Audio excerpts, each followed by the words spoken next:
Shalom, puji Tuhan, selamat datang di BMC Kemayoran, tepatnya di Apron. Shalom juga untuk Bapak Ibu Saudara yang dikasihi oleh Tuhan yang mengikuti ibadah secara live streaming di YouTube channel kami, Baruk_IDN. Dan setiap orang barangkali yang mendengarkan suara kami dari ruang gereja ini, kami berdoa supaya Bapak Ibu diberikan damai sejahtera oleh Tuhan. Sore menjelang malam saya ingin berbagi kepada kita apa yang Tuhan taruh di hati saya dan sudah saya persiapkan kurang lebih 1 bulan untuk tema ini. Sebenarnya ada 2 tema. Tema yang saya siapkan kemarin ada 2, tetapi kemudian Roh Kudus menggerakkan saya untuk saya sampaikan tema ini. Jadi tidak dadakan, tapi sudah saya persiapkan kurang lebih 1 bulan. Tema ini adalah, tema kita sore hari ini adalah persembahan yang benar. Mari kita akan sama-sama baca di dalam kitab Roma pasal 12 ayat 1 sampai ayat yang kedua. Roma pasal 12 ayat 1 sampai ayat yang kedua. Bapak Ibu yang ada di gereja silakan bisa dibuka Alkitabnya atau juga bisa dibaca yang tayang di sini. Dan maupun Bapak Ibu yang ada di rumah yang mengikuti ibadah secara live streaming bisa juga ambil Alkitabnya. Saya akan bacakan karena ada 2 saja. Pada Roma pasal 12 ayat 1 sampai ayat yang kedua. Demikian bunyi firman Tuhan. Perikopnya adalah persembahan yang benar. Jadi saya mengambil tema dari perikop yang ada.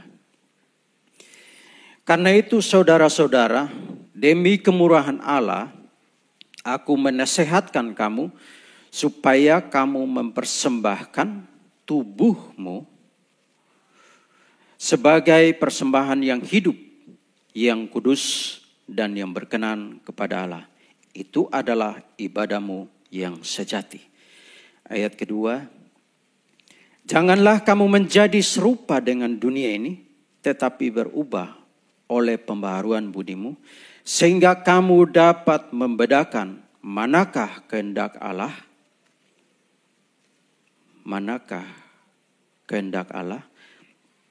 apa yang baik, yang berkenan kepada Allah, dan yang sempurna. Terpujilah nama Tuhan. Rasul Paulus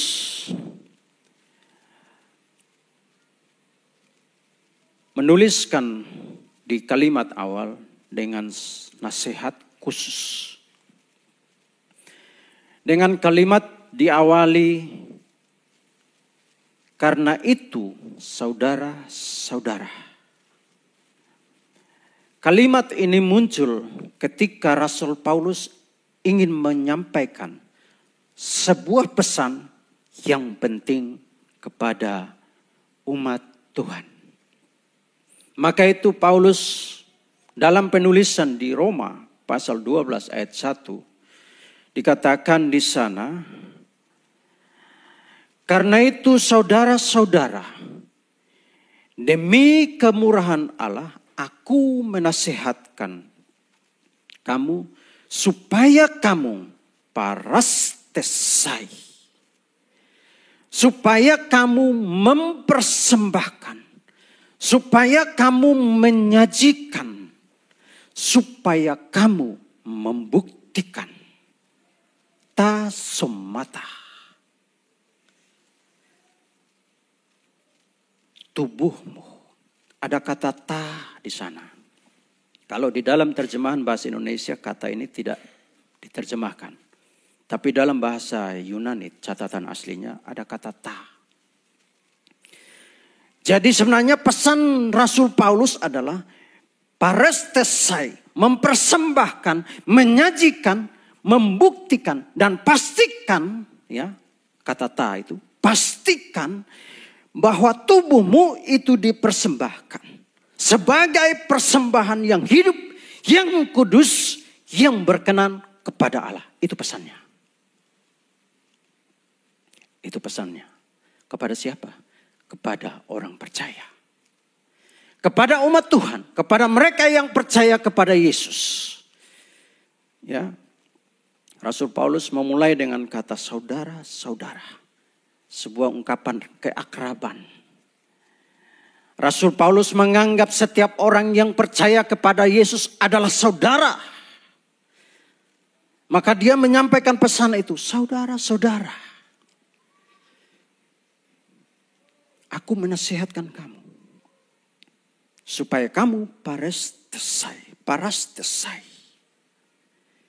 Mempersembahkan tubuhmu.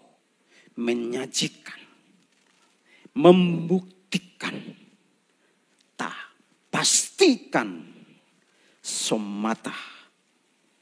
Tubuhmu sebagai persembahan yang hidup, yang kudus, yang berkenan kepada Allah. Ten logiken latreian humon. Itu adalah ibadah. Itu adalah penyembahan. Itu adalah pelayanan kalian yang benar. Yang rasional. Yang rohani. Itu yang dipesankan Rasul Paulus. Jadi Bapak Ibu Saudara yang dikasih oleh Tuhan. Yang hari ini ada di rumah. Yang menonton. Atau mengikuti ibadah kami secara live streaming. Alangkah baiknya Bapak Ibu hadir di gereja. Dengan hadir di gereja Bapak Ibu sedang mempersembahkan tubuhmu yang kudus kepada Tuhan. Jangan jadikan rumahmu sebagai berhala. Jangan jadikan mall sebagai berhala. Jangan jadikan tempat wisata sebagai berhala. Kenapa?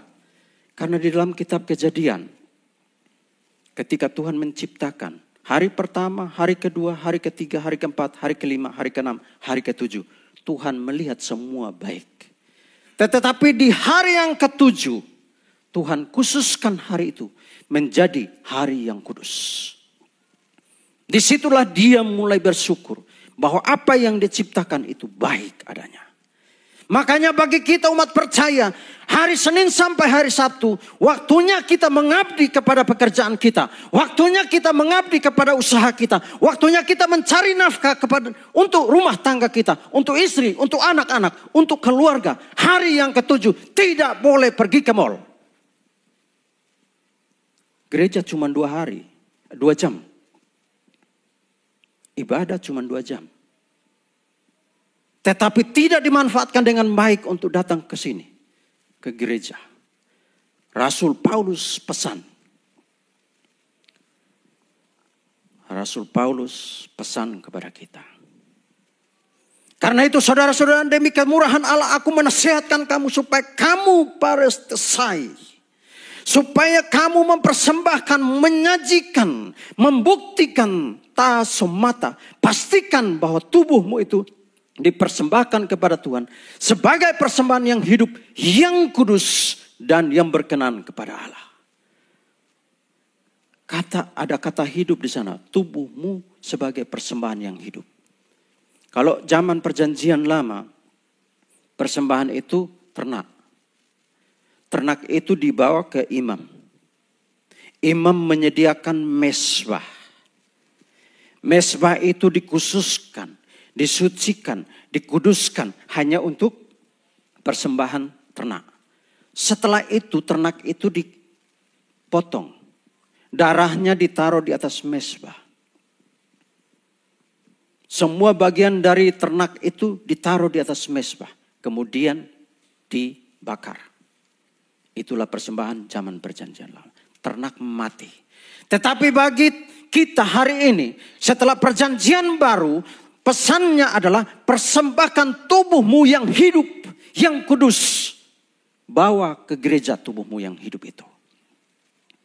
Datang ke gereja, tubuhmu yang hidup itu. Yang dihidupi oleh nafas kehidupan dari Tuhan.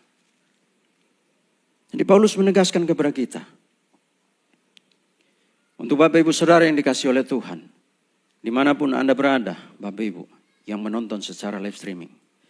Saya pesan sesuai dengan kebenaran firman Tuhan. Hari Minggu hanya 2 jam.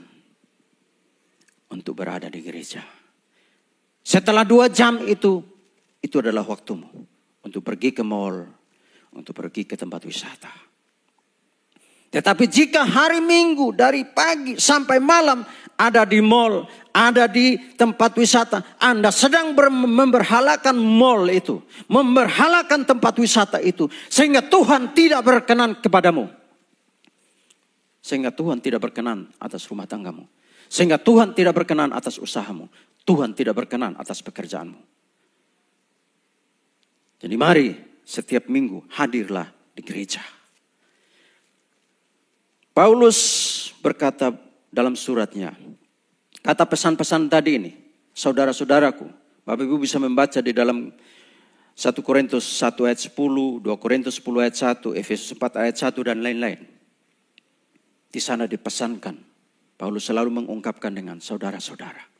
Artinya adalah sebuah ungkapan persaudaraan, ungkapan kedekatan. Karena kalau saudara berarti dekat. Karena kalau saudara berarti punya hubungan yang dekat. Bisa berbicara, bisa berdiskusi. Tetapi kalau bukan saudara berarti dia tidak dapat berbicara, tidak dapat berdiskusi dengan orang itu. Maka dia menganggap setiap orang yang percaya kepada Yesus adalah saudaranya. Jadi yang hadir di gereja sore hari ini, kita semua adalah saudara. Yang menonton secara live streaming, kita semua adalah saudara. Tapi akan lebih baik lagi kalau hadir di gereja.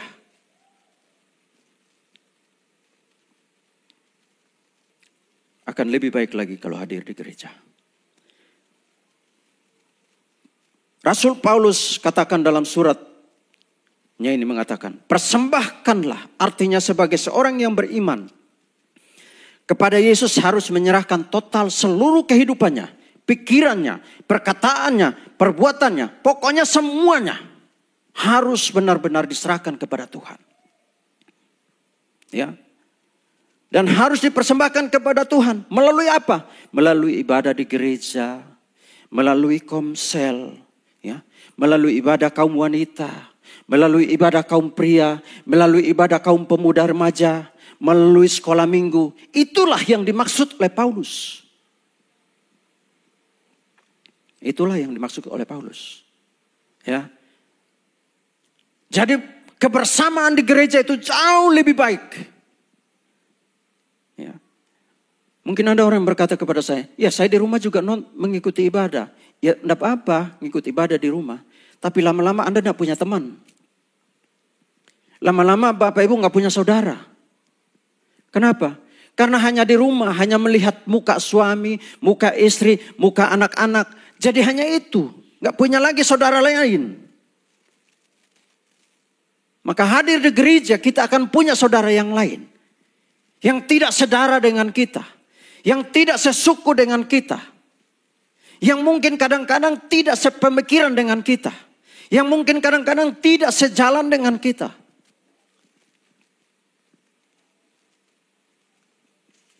Rasul Paulus menekankan itu. Persembahan. Ibadahmu itu disebut kudus. Ibadahmu itu disebut kudus. Husian, sosan. Sebagai kurban yang hidup.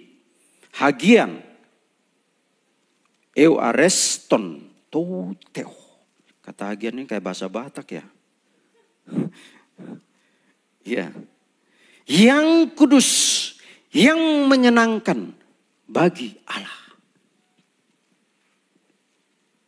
Kata itu, yang kudus, yang menyenangkan bagi Allah. Dalam bahasa Indonesia dikatakan, yang kudus dan yang berkenan.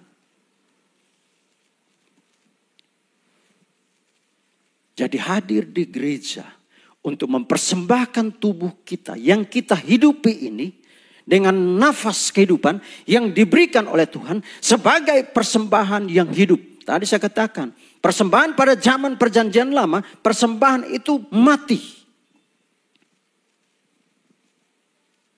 Darahnya harus ditumpahkan di atas mezbah.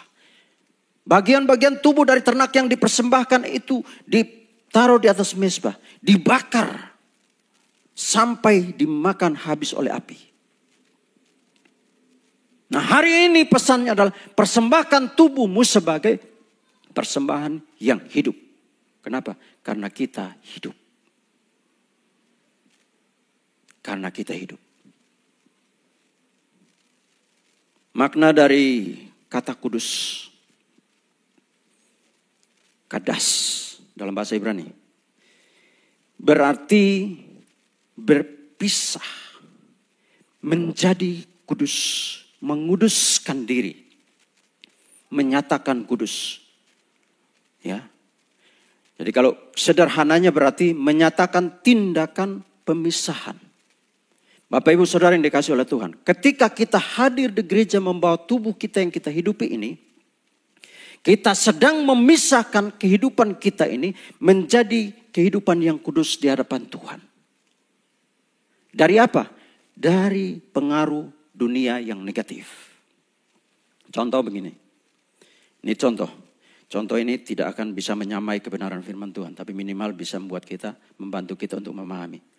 Ketika orang tua saya di kampung halaman, ketika dia mau memisahkan kacang hijau yang baik, yang berkualitas bagus, yang berisi dengan kacang hijau yang kualitasnya tidak bagus. Ya, setelah dia kupas, dia akan taruh di nampan. Dia taruh di nampan, dia akan bersiul supaya ada angin. Saya juga nggak ngerti, tapi ketika melakukan itu ada angin. Ditumpahkan perlahan-lahan dan ada angin yang kencang datang, dia akan meniup kacang hijau yang tidak punya isi atau isinya tidak mantap ke tempat yang di bawah angin. Sementara kacang hijau yang isinya bagus, yang berkualitas akan jatuh di tempat di mana dia ditumpahkan. Itulah yang saya contohkan, memisahkan. Dari yang tidak baik ke yang baik. Kehadiran kita di gereja, kita sedang memisahkan diri dari pengaruh dunia yang negatif kepada pengaruh Tuhan yang positif, yang baik. Itu yang disebut kadas. Kudus, memisahkan diri dari dunia yang buruk kepada dunia yang baik. Dunia yang baik itu apa? Yang diawasi, yang dikuasai oleh Roh Tuhan. Hati kita, pikiran kita, tingkah laku kita, perkataan kita selalu dikuasai oleh Roh Kudus. Apalagi sebagai seorang pelayan Tuhan. Ini penting nih. Sebagai seorang pelayan Tuhan. Sangat penting seorang pelayan Tuhan. Harus benar-benar memisahkan diri dari dunia yang negatif. Harus benar-benar memisahkan diri dari hal-hal yang pengaruhnya negatif. Ya. Jika kita melayani dan kita masih dipengaruhi oleh hal-hal negatif, lebih baik jangan melayani sekalian. Ya.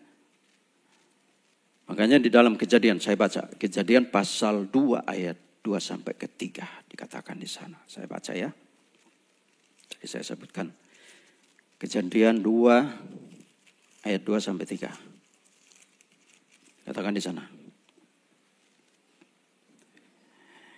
Ketika Allah pada hari ke-7 telah menyelesaikan pekerjaan yang dibuatnya itu, berhentilah ia pada hari ke-7 dari segala pekerjaan yang telah dibuatnya itu. Lalu Allah memberkati hari ke-7 itu dan menguduskannya. Karena pada hari itulah ia berhenti dari pekerjaan menciptakan yang telah dibuatnya itu. 6 hari Tuhan bekerja menciptakan. Hari yang ke-7 dia berhenti. Dia berkati hari yang ke-7 itu. Menguduskan hari itu. Dia bersyukur atas apa yang sudah dia lakukan. Dan dipandang oleh dia itu baik. Nah kita, Tuhan saja di hari ke-7 tidak melakukan kegiatan apapun.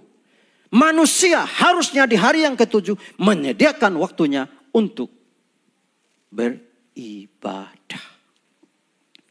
Untuk menguduskan dirinya. Kenapa?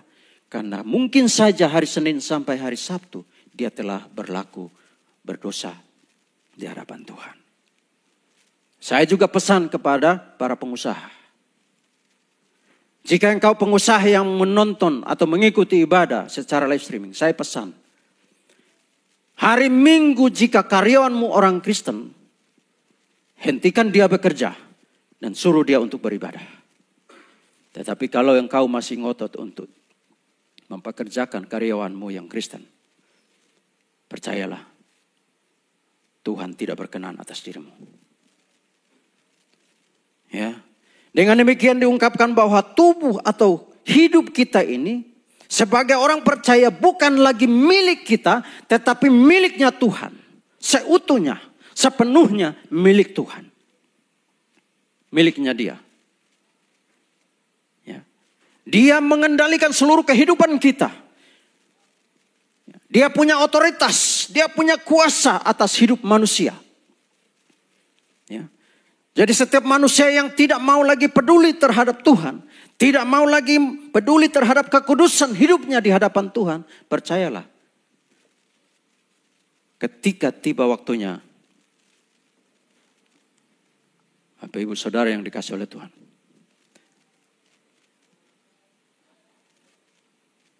saudara akan mendapati penghakiman.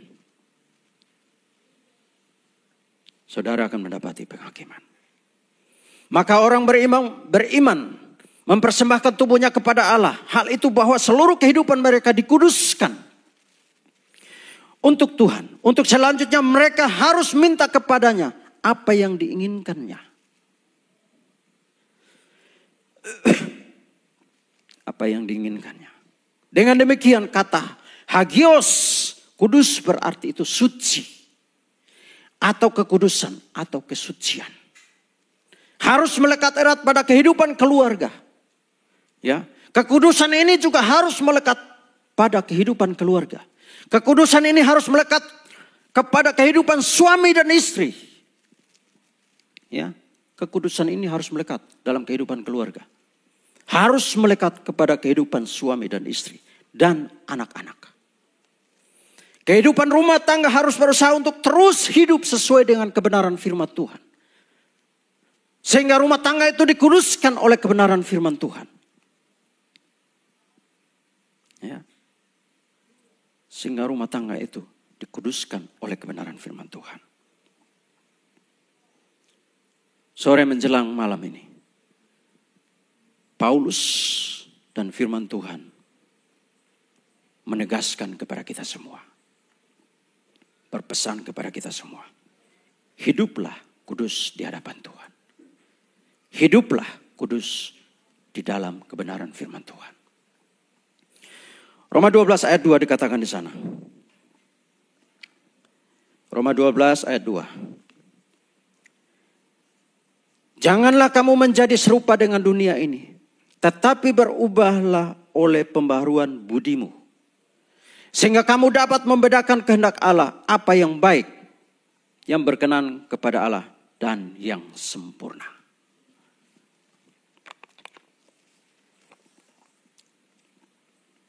Dalam kata Yunani dikatakan di sana. Kaimi suskhemetiseste. Dan jangan sampai kalian menjadi serupa. Jangan sampai kalian menyesuaikan diri. Pastikan kalian tidak serupa. Aioni. Dengan dunia atau zaman ini. Tegas ini Paulus bilang.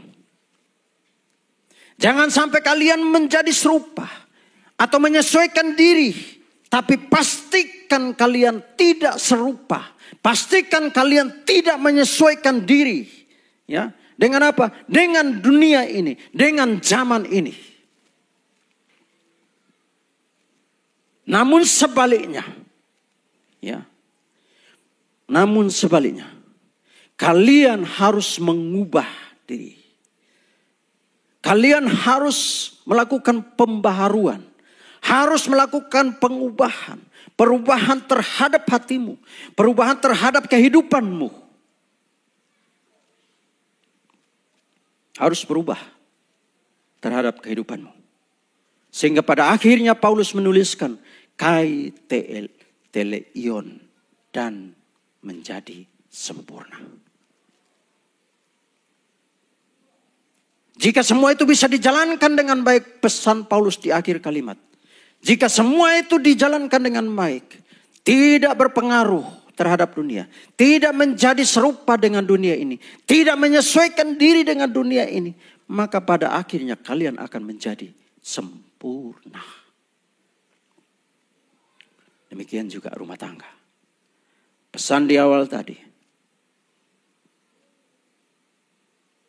Kudus itu harus menjadi bagian dari rumah tangga. Kudus itu harus menjadi bagian dari kehidupan suami, dari kehidupan istri, sehingga terimpartasi kepada anak-anak. Dengan demikian, Paulus katakan, kalian akan menjadi sempurna. Rasul Paulus pesankan itu. Cuman saya agak membuat saya agak sedikit lucu. Karena saudaraku Muslim sangat membenci Rasul Paulus. Sangat tidak menyukai Rasul Paulus. Mereka selalu berkata bahwa agamamu itu adalah agama yang dibuat oleh Rasul Paulus. Rasul Paulus selalu menjadi kesalahan di mata mereka. Saya mau ingatkan. Paulus ketika sebelum menjadi orang percaya, dia adalah seorang yang sangat punya pengaruh dan kuasa dan otoritas. Dia mengejar orang-orang percaya, ditangkapnya orang-orang percaya, dibunuh, bahkan dihukum dibunuh. Tetapi ketika Tuhan tangkap Rasul Paulus, maka dia diubahkan oleh Tuhan. Sehingga Rasul Paulus menjadi seorang yang kudus di hadapan Tuhan. Jadi saya bersyukur jika Anda menghina kekristenan, jika Anda menghina Yesus, jika Anda menghina Roh Kudus, siap-siap. Satu ketika Anda akan dipanggil oleh Roh Kudus dan dijadikan sebagai penginjil.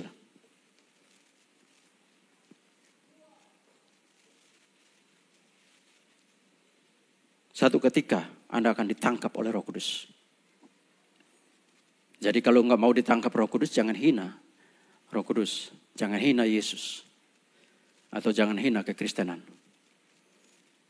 Tapi kalau kamu mau ditangkap oleh Roh Kudus supaya menjadi penginjil, maka hinalah Yesus, hinalah Roh Kudus, hinalah kekristenan. Kami tidak akan melawan. Karena Anda akan dipakai oleh Roh Kudus. Kami percaya itu, bahwa Roh Kudus akan pakai Anda untuk menjadi penginjil. Paulus mengatakan, ten logiken latreian humon. Itu adalah ibadah. Itu adalah penyembahan. Itu adalah pelayanan kalian yang benar. Yang rohani. Yang rasional. Ya. Dalam bahasa Yunani dikatakan tadi. Ten logeken. Latreia. Ini berarti pengabdian. Mengikut Yesus adalah pengabdian. Percaya kepada Yesus adalah pengabdian. Pengabdian untuk apa? Untuk mencapai kekudusan. Untuk mencapai apa? Untuk mencapai surga kekal itu. Paulus pesankan itu. Ya. Jadi Bapak Ibu Saudara ini, Yesus Kristus adalah logos itu sendiri. Logika. Logiken. Dia adalah logos itu sendiri. Dalam terjemahan harfiah, Yesus itu adalah pikiran Allah yang telah menjadi manusia, dilahirkan ke bumi menjadi manusia, yang diberi nama Immanuel, Allah beserta kita. Allah beserta kita. Jadi sore hari ini saya pesankan, dia menghendaki tubuhmu Dia menghendaki kehidupanmu. Yesus menghendaki kehidupanmu. Tubuhmu yang hidup itu. Roh Kudus menghendaki tubuhmu yang hidup itu hadir di gereja. Karena dengan kehadiran Bapak Ibu Saudara di gereja akan menjadi sebuah kurban yang kudus di hadapan Tuhan. Kurban yang hidup di hadapan Tuhan. Karena dengan hadir di gereja, Bapak Ibu kita akan saling bersalaman secara kasih. Menepuk bahu dengan kasih. Nah bayangkan kalau semua kita ini beribadah di dalam ruangan.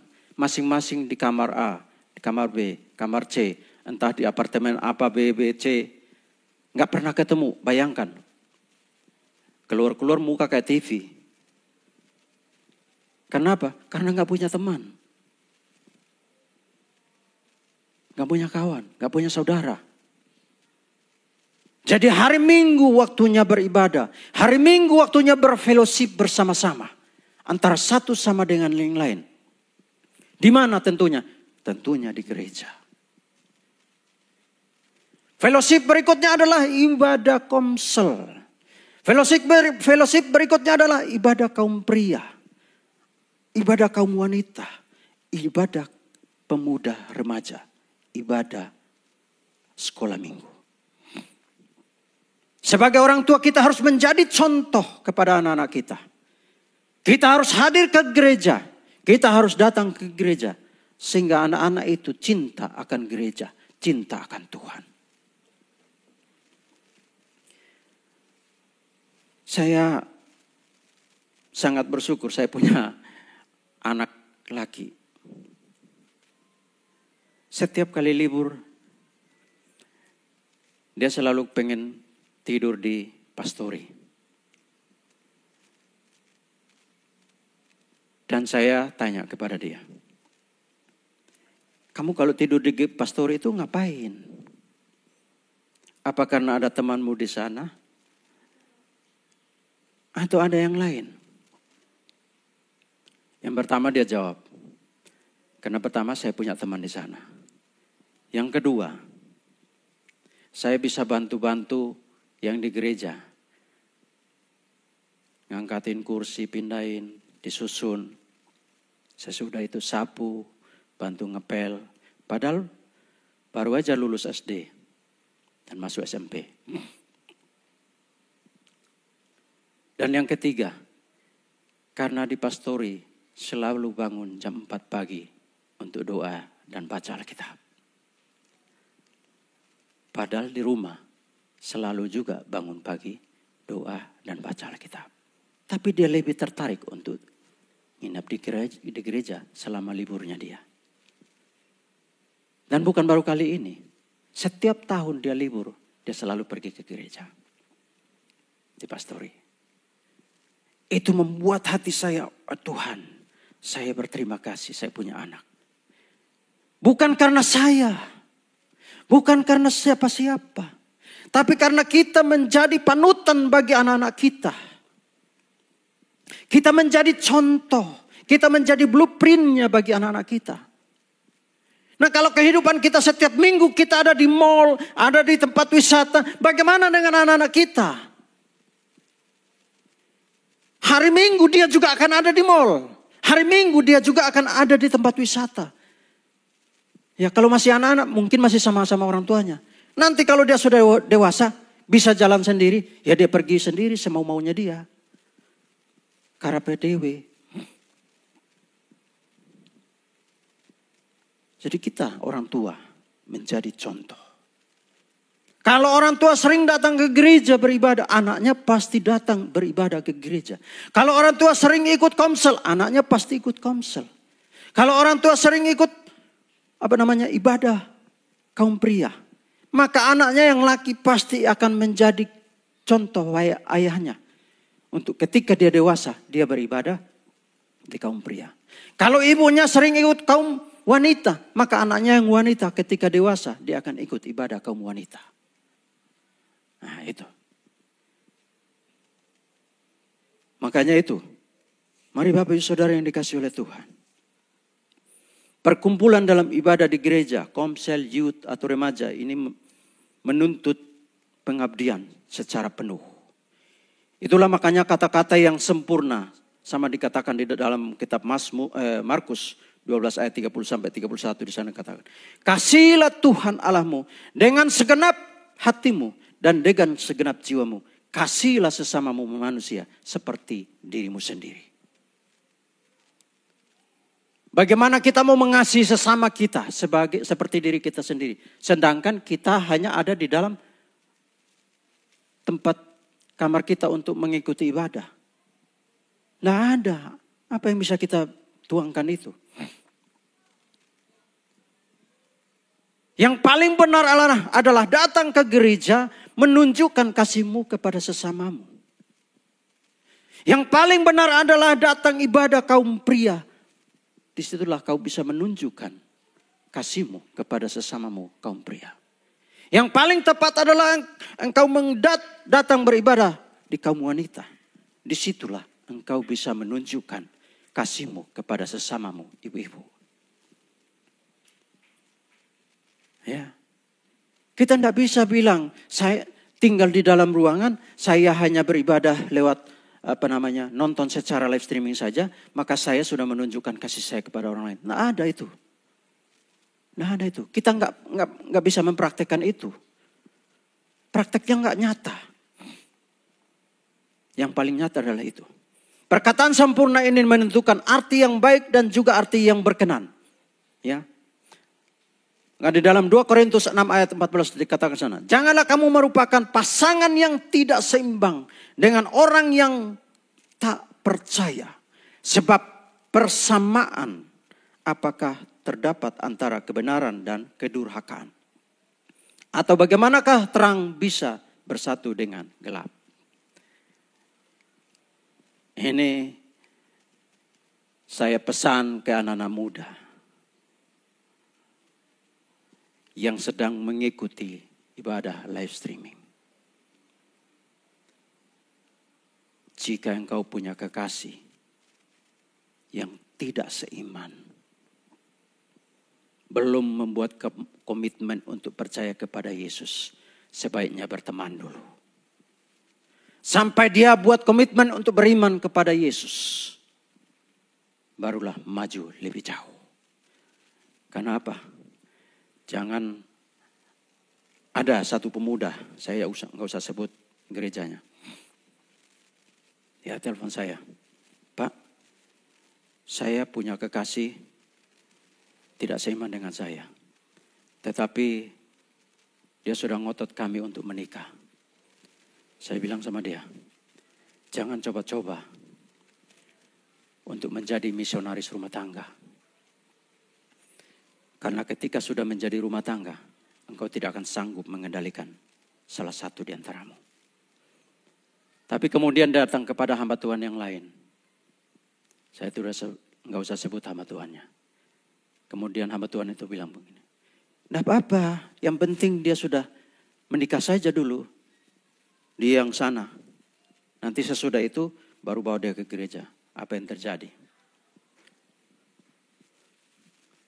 Hilang Bapak Ibu Saudara yang dikasih oleh Tuhan. Meninggalkan Yesus. Meninggalkan kehidupan kekal itu. Menuju kepada kematian kekal. Setiap hari ada di mall. Setiap liburan ada di tempat wisata. Ya enggak apa-apa. Pergi saja ke air terjun yang banyak di Indonesia. Enggak apa-apa. Soalnya di neraka memang enggak ada air terjun. Adanya lahar panas yang sedang turun. Di neraka ada itu.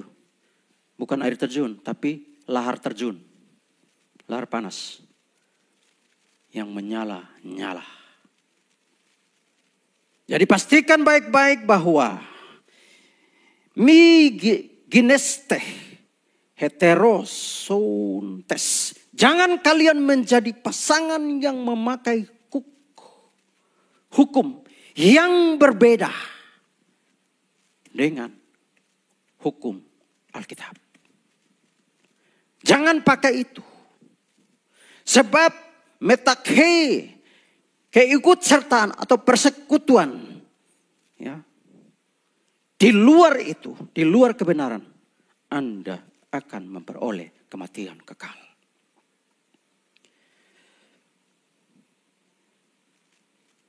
Paulus punya tulisan ini, saya suka sekali baca Rasul Paulus punya tulisan. Makanya kayaknya karakter saya sama kayak dia. Saya suka banget.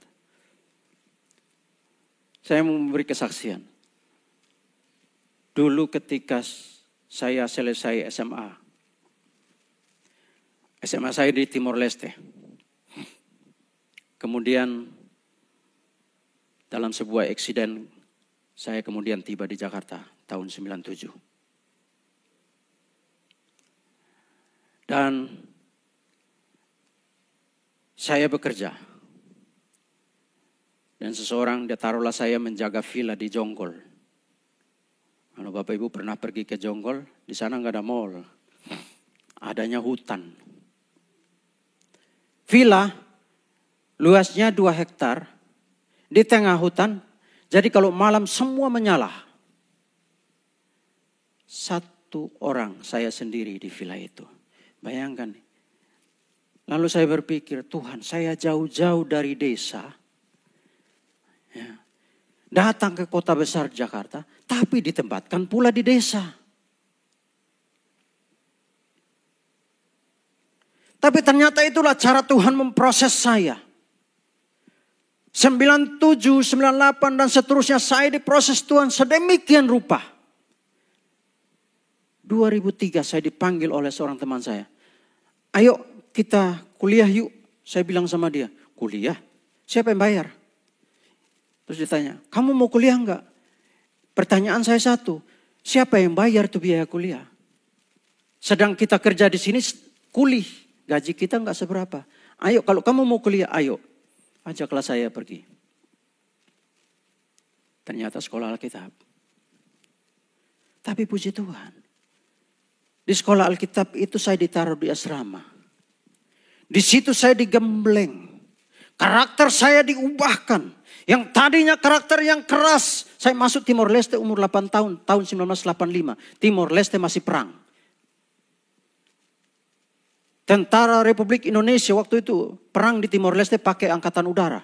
Jadi kalau sudah lewat pesawat tempur, kami cari pohon pisang untuk sembunyi.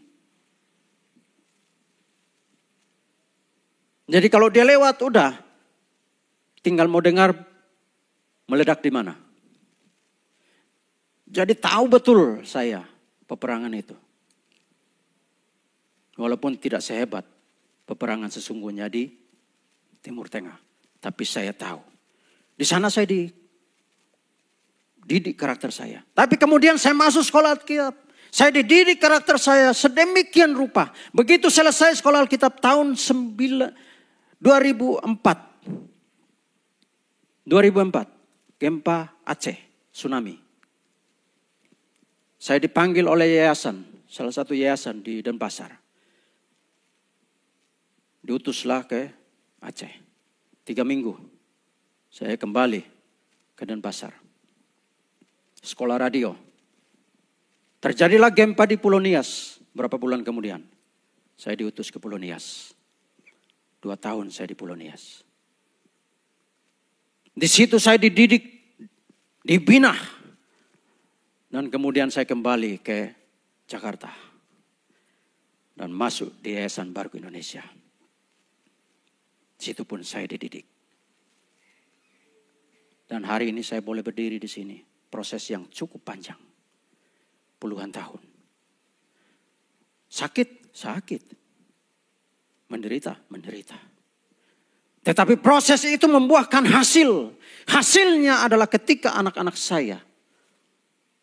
Dan saya lihat mereka menjadi anak-anak yang takut akan Tuhan. Nah itulah sebabnya di atas mimbar ini saya sampaikan. Bapak Ibu Saudara yang dikasih oleh Tuhan. Jika engkau ada di rumahmu hari ini. Saya undang hari Minggu datang di BMC. Yang ada di wilayah Kemayoran ini. Datang di BMC. Alamatnya ada di Kemayoran sini. Apron. Bapak Ibu bisa searching aja di Google Map. Baruk Ministry Church. Anda akan temukan alamat Baruk Ministry Church.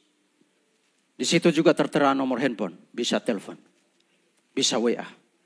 Dan kami akan menyambut Bapak Ibu dengan sukacita. Penuh kasih dari Kristus Yesus. Ya. Dan untuk itu saya boleh mengakhiri ibadah sore hari ini dengan sebuah tulisan. Saya baca buku Rick Warren yang berjudul The Purpose Driven Life. Di halaman 255 dia tulis judulnya di sana. Dibentuk untuk melayani Allah. Saya kutip, dia bilang begini. Kapanpun Allah memberi kita sebuah tugas, Dia selalu memperlengkapi kita dengan apa yang kita butuhkan. Yaitu karunia roh, hati melayani, kemampuan, kepribadian, pengalaman. Jadi pesannya adalah ketika kita percaya kepada Yesus, kita diberi tugas oleh Tuhan. Untuk apa? Untuk mengabdi, beribadah, membawa teman kita ke ibadah, membawa teman kita ke Tuhan. Dan Dia selalu memperlengkapi dengan karunia rohani, hati yang melayani, kemampuan untuk melayani, kepribadian yang baik seperti pribadi Kristus, dan memiliki kemampuan untuk menyelesaikan tugas dan tanggung jawab itu. Amin. Tuhan memberkati. Mari kita berdoa.